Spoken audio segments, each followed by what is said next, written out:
Creators, welcome to Davinci Resolve 20 over 40 in 30, day 3. That's right, this is that Davinci walkthrough for noobs because I'm a noob. I'm brand new to messing with Davinci Resolve, but I've been going through and I've been learning some things about how to get this done. And I just want to teach you as I'm learning it so that way we can learn it together. If you're following along, cool. If not, I will eventually get it down to a point where I can turn this into a much smoother course. So if you haven't done so, and I normally never say this early in the video, but you're going to want to subscribe so that once I have it all down packed and I make a very simple, solid one-piece tutorial or a nice little course about Davinci Resolve, you know what's going on. Either way, let's dive in. So I've been working this first couple of days into the cut page, and I kind of divided this thought process up because, let me pop this up real quick. In the Davinci, we have the media pool, the cut page, the edit page, the fusion page, the color page, the Fairlight page, and the deliver page, right? So that's 1, 2, 3, 4, 5, 6, 7. And we're doing this for 30 days. And I'm like, you know, I'm not going to really do too much in Fusion because that's not my sauce. But if we divided this 6 up, we do about 5 days a piece on each one. And then we should be good to go. And, you know, it's kind of funny. As I've been watching this stuff and reading, going into forums and stuff, so many of the people that use Davinci are coming from the standpoint of being like real deal Holyfield editors, right? You also have a bunch of content creators who are watching other content creators who are watching, say, the editors. And one of my buddies who got me into this actually runs a group for editors in Reddit that has like 100,000 members in it. And of course, they all say just jump straight to the edit page. I'm going to tell you why I'm avoiding that, okay? And then we'll jump in. Because if someone is brand new and you're coming from, say, CapCut, and your whole goal is to crank out content, right? One of the things I've been teaching over this last 250 days of teaching content has been don't over edit. Just get in there, cut it up, let it go. Cut it up, let it go. Cut it up, let it go. Do not fall in love with your baby, right? So if we go straight to the edit mode, you're going to learn how to edit like an editor, and you're going to spend way too much time and you're not going to get your content out.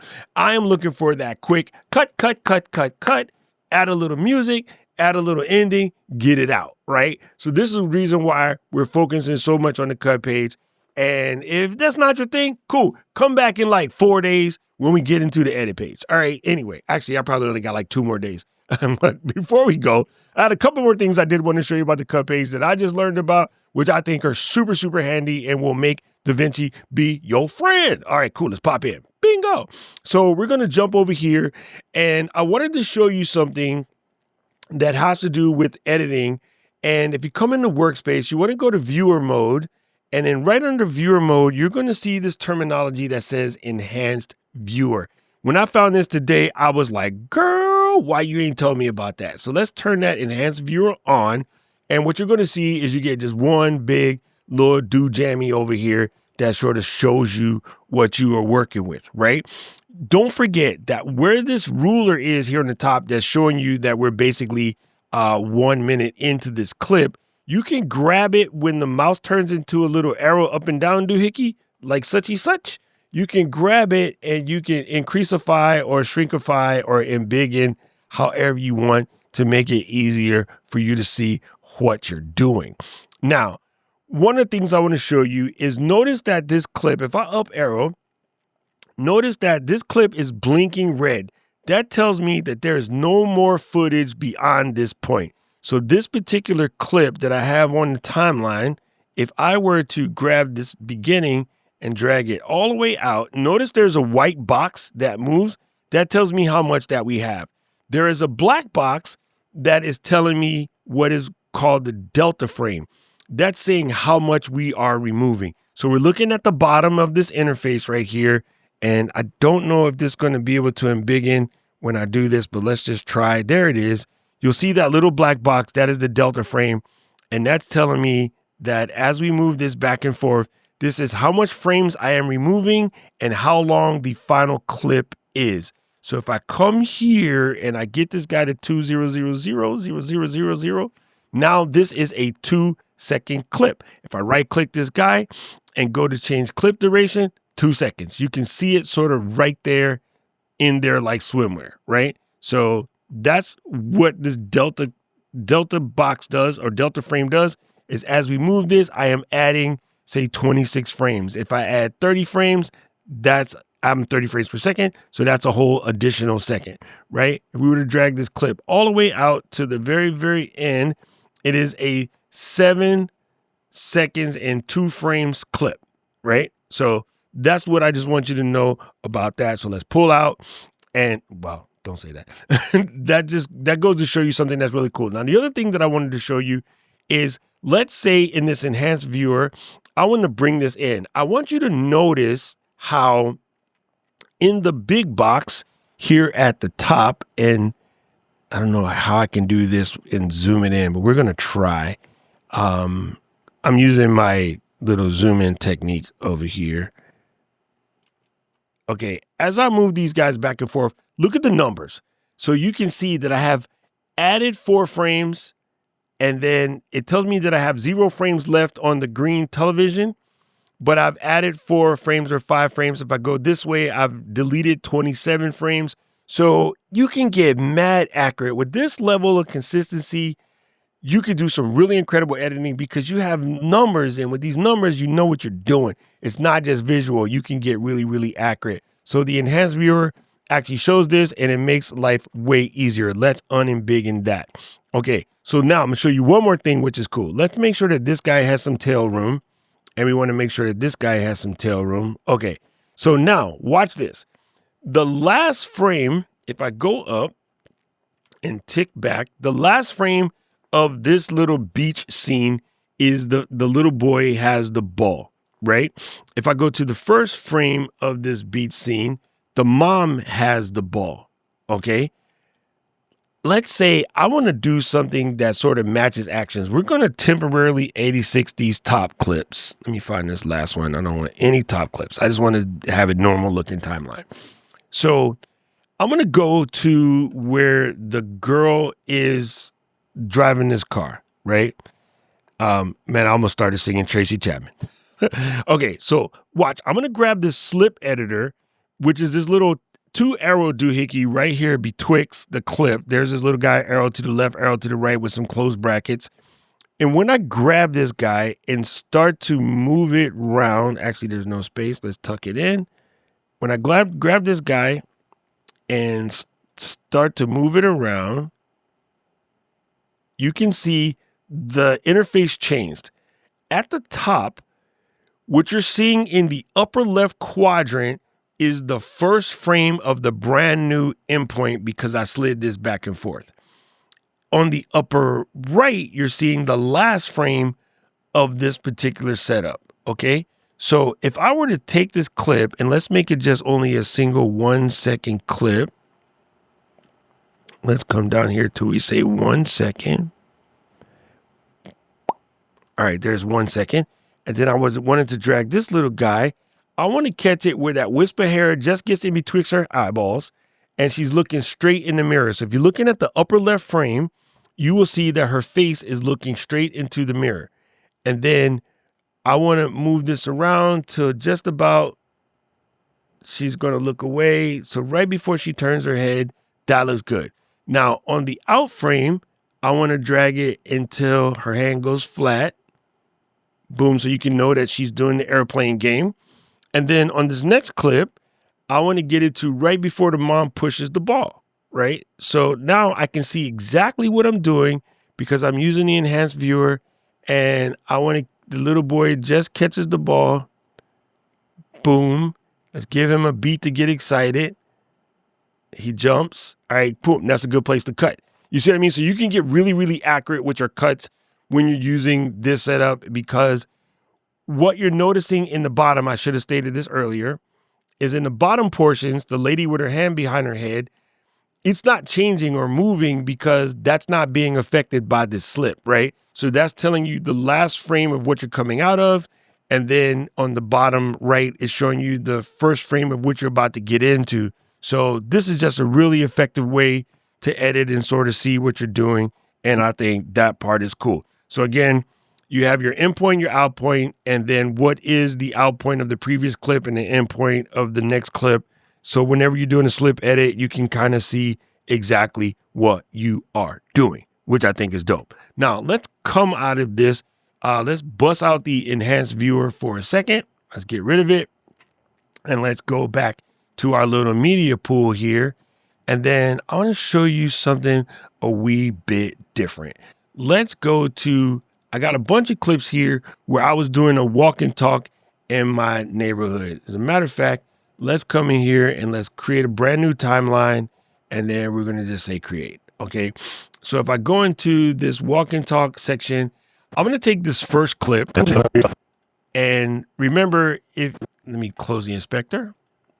Remember, I can temporarily turn off the voice when I'm scrubbing so that you don't have to hear that, because that can get nerve-wracking, of course, whenever you are playing with this, right?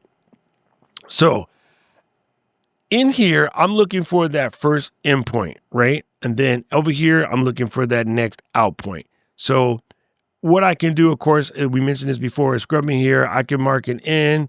I can also, that was an out. That was an O, sorry. Let's mark it in. And then I could come over here to the in and then mark an out. And then normally what you would do before, I was teaching you how you can just grab that clip and drag it to the timeline. Well, there's an easier way to do that. And remember, you can use the buttons down here, which is just sort of insert, or there's an append, or there is the overwrite. Those are all there. But even simpler than that is once you have your clip selected and you know what you want, you could just press F9 on the keyboard, which drops it down. The reason why I wanted to bring this up is, and I'll show you, let me dip out of this for just a split second, come back to Ecamm. On a Mac, you normally have those function keys set up in order to like play music or brighten the screen, dim the screen, go to expose, things like that. So what you're going to want to do is this real quick. And I wanted to show you this, which is why I brought up this whole process, even though I got my keys wrong. You want to go into system preferences or system settings, now call it, and then come down to where it says keyboard. And then under keyboard, you want to look for keyboard shortcuts. And then on the left side, come all the way down to where it says function keys right here. Click on function keys. And you want to make sure that you have this turned blue.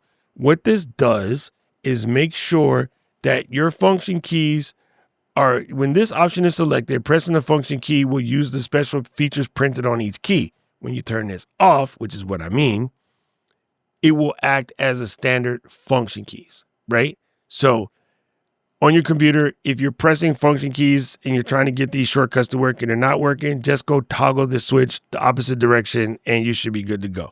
All right, that's just super important. I just want to make sure that we have that covered. So when you're over here and you're trying to do the work and you're trying to press on these keys and nothing's happening, you can know what you're doing. So now I press F9 and it just goes right to where it's supposed to go. And Buddy was inserted into my clip. Okay, next I want to show you something really cool. Is I recorded this earlier. We're going to drag this to the timeline. We're going to make sure that we turn the scrubbing back on. And then we're going to press play. This is just me talking. And the reason why I'm talking is we're trying to get to a place where the auto ducking will kick in. So notice at the moment when I stop talking, okay, so I just wanted you to hear that there's audio there. We're going to go back into this walk and talk. And then we're going to grab an audio clip and stick it right on the bottom. And then watch what happens when I play this. This is just me talking. And the reason why I'm talking is we're trying. So you can't hear that, right? There's no way you can hear that because the music is too loud. In most of the other apps, you have to do a lot of fighting in order to get that to work. And we're going to make that fight a heck of a lot less. Let's do something real quick. Bring this right here and then select on this little music clip and press the shift right bracket to make them the same. Okay, so let's go back to the beginning. What I want to do is down here on the side, on the bottom left, we just want to click this track until the A2 turns red, right? So we're going to click that track and then we're going to come over to the inspector, which is in the upper right. We're going to press inspector. And notice under here, under the audio section, there is Ducker. We're going to turn Ducker on. Now, if you're in the free version, you won't see these AI situations, which is cool. No worry. We're just going to focus on the Ducker right now. So we're going to go to audio 1 because that's the track that I'm talking on. And we're going to adjust this duck level up to about, let's call it 12. I like the magic number 12, right? And then let's unembiggen this so you can see. Put this back to the beginning, and then let's play. This is just me talking, and the reason why I'm talking is we're trying to get to a place where the auto ducking will kick in. So notice at the moment when I'm in the big leagues, Tony don't miss me, ballin' like Houston, hey, feeling like Whitney. The music automatically lowered itself so that way you can continue to hear what the speaker is saying. This comes in handy when you're doing something where you want to add a little bit more sauce to the presentation. Got hits when they throwing the fastball, just too quick. And that's how you set up ducking inside of. So you can see auto ducking works really good. It's probably better with the track that doesn't have too much talking in it because it might be confusing that talking with the song, but easily without a lot of fighting. It gives you a good starting point. Of course, Davinci has something that's known as Fairlight, which is a full audio editing situation where you will be able to go in and fine tune this. But talk about getting it done quick. Auto ducking is phenomenal. Absolutely phenomenal. Okay, one other thing that I wanted to show you. Let's go back to our master situation. And we're going to go back to this first timeline. Okay. Using a very similar technique. I just thought of this earlier, just found this out earlier. Again, if I click on this and go change clip duration, I showed you how I can make this like a 3-second clip by hitting 300. That's cool. Here's something I just discovered, which I thought was absolutely borderline magic. Let's come back to, say, the second clip, right? If you click on the indicator, the frame indicator, timeline indicator, I'm gonna speak English. Right click on this guy and notice that there's these two icons underneath the scissors on either side. If I select the one on the right, it selects all the clips to the right of this marker, this timeline indicator. So notice in the little timeline, I'm sure it's called the upper timeline, all of the clips are selected. By doing that, if I click here and say change the clip duration, I can actually change them all at the same time, 3.00. Boom. Now, all of the clips are 3 seconds long. That's cool because you might be trying to do a slideshow or some sort of presentation and you just want all of these suckers to be the same length. But it gets even swanky dankier than that. Okay, so let's go back over here and let me check out one of these songs I want to play. Got a minute of your time. Got a minute of your.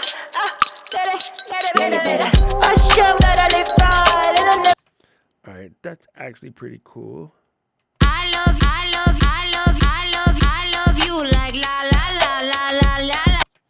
Okay, that's what I wanted to do. I'm try one more. I'm sorry. I don't miss you. Okay, I'm gonna use this one. Let's drag this down here to the bottom. Okay, we're gonna put it in the front, and we're gonna play this again real quick. I don't miss you. I'm a baddie with a bad attitude. All right, we're gonna do this. So I can take this clip here, and I am going to, from this position, hit the shift, close that bracket, and then I know that the next beat that I want is, actually, let's check the duration. Let's go change clip duration, and that's 2:15, right? So I'm gonna come to this one. Miss you. I'm a baddie. And use this one right here. And then we're gonna bring this over, change the clip duration. And it looks like they're about 2:10. So I'm gonna select this guy right here, right click, press on this guy, and I want to deselect the music. Actually, let's do something easier. Let's just drag across all of the clips on the top. And then I'm going to right click on the clip and say change the duration to 210. Let's try this. 210. Boom. They all came 210. And notice the beat markers, you guys. There. Right there. Right there. They're all on point. So if I roll this guy back. I don't miss you. I'm a baddie with a bad attitude. But my go crew is essential to become exceptional. And I just might do all the things that my body wants to touch on this. It's cool, it's mindful, demure. Life is sweet, now you're not around. Got my girls and I'll... That's really cool. Really cool. And if you needed to make any fine-tune adjustments, with dope is you can just grab this and sort of slide it back and forth. You can grab this guy, slide it back and forth. You could totally make it match. So now when you're trying to put something together really quick for social media, put it in there, mark 2 clips, figure out the second clip between the beats, whatever that time frame is, select all the clips to the opposite side of that sucker, set it to that duration, and you're probably on beat. I'm a DJ and it would take way longer to do that than anything else. So that is what I wanted to show you today. And I just think it's super cool. I am super excited about learning DaVinci Resolve because trust me, this takes longer in many, many, many other editing programs. And I've done this tons of times for graduations, parties, weddings, just putting together hype reels, all of the above. It's a pain in the tuchus. And DaVinci makes it kind of easy. It makes it kind of easy. I don't know who needed to hear this, but if it was you, let me know in the comment section below. Day 3 is in the books. I am just in here every day, just cramming it all in. I can't wait to get this a little bit more cohesive and then start chopping up a video. Within the next couple of days, I'm going to be traveling, so I will have some time to play on the plane. I'm going to try to get some footage down so that I can edit in the plane and then come back and show you how to recreate the edit. So yeah, between now and then, just make sure that you are subscribed up, like button, notification bell, because we are going to work our way through this little bitty witty at a time. And by the time I get to this 30 days, I'm going to be able to just put together a one solid piece, cohesive. Let's get it down and dirty in DaVinci. You know what they say? Whenever you try to eat an elephant, this is really weird. The best way to eat an elephant is one bite at a time. And so that's the way I'm pacing this, the way I'm pacing it, because I'm starting from scratch, just like many of you. And the timing of this could not have been better with CapCut losing his damn mind and everybody just needing to find a place to get in. So this is probably easier than you cramming a bunch of tutorials that don't make any sense to you. So I hope this is working. Let me know what you think. Let me know what you think so far, and we'll just keep it going. Again, if you have any suggestions, what I did wrong, something that I'm missing, holla at your boy. Let me know. We will get it worked out because we're in this together. We're in this together. Right about now, the algorithm's going to show you another video that I think you should watch. And I agree with him. I need to know everything, who and the what and the where, I need everything. Trust me, I hear what you're saying, but act like it's new what you're telling me. I'm curious, George, I hop in the Porsche, 5 and a horse, I'm ready for war, I'm coming for throats, to turn to a ghost, I need to know everything. Now you be surprised at the info you get is by letting them talk, so I'm letting them talk. Gotta keep quiet,